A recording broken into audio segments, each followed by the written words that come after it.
up to Jazzmyn Banks, everybody!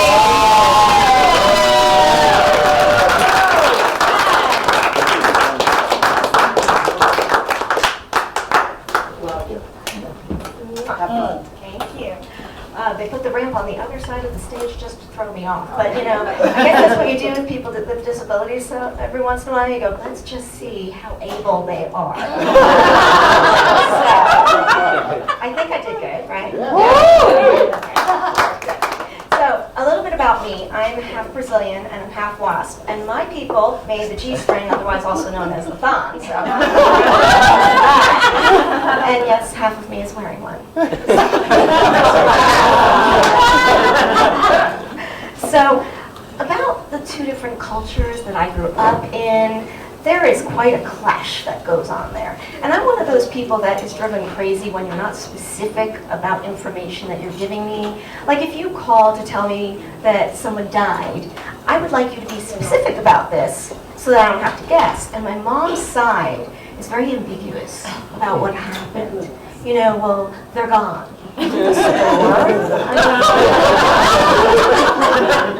Like my brother passed away last week, and I don't get sad. I'm up here doing a job trying to make people laugh. All right, sorry, I apologize. Okay, so my brother passed away last week, and I get this phone call from my aunt saying he's gone. And so Brazilians love to tell long, detailed stories. So she goes through all the details of when they find him, and then says he's gone. But it's still not clear that he hasn't gone to the store, or maybe he was depressed and went for a walk, or whatever it is.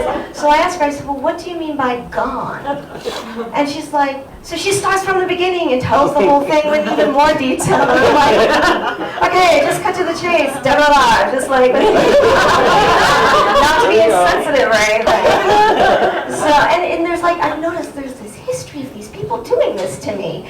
You know, when another family member died a long time ago, my mother doesn't understand that the answering machine, or now voicemail, is not the best place to leave certain details.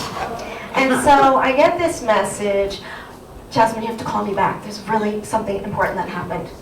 And then she gets really close to the answering machine, and she goes, Mark is no more. Like we're really doing this. Okay, because what does that mean? Are we in a Shakespearean play? So I call Edgar Allan Poe up to find out what happened. And of course, yeah. So you think it's straightforward. I know you're sitting there going, okay, so you know that people die. You knew. No. It doesn't work that way. Because another time I get a message, your cousin Leah's been in a horrific accident with a tractor trailer. Call me back. This could really have any ending. So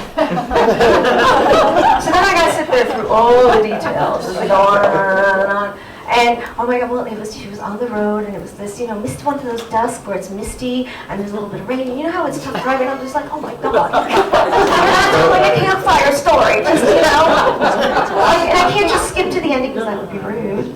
And I've never heard the end of it, and she is good or killed. So finally I'm like, okay, Mom, is she okay? Is she dead or alive? I would have told you if she was dead. Like, would you?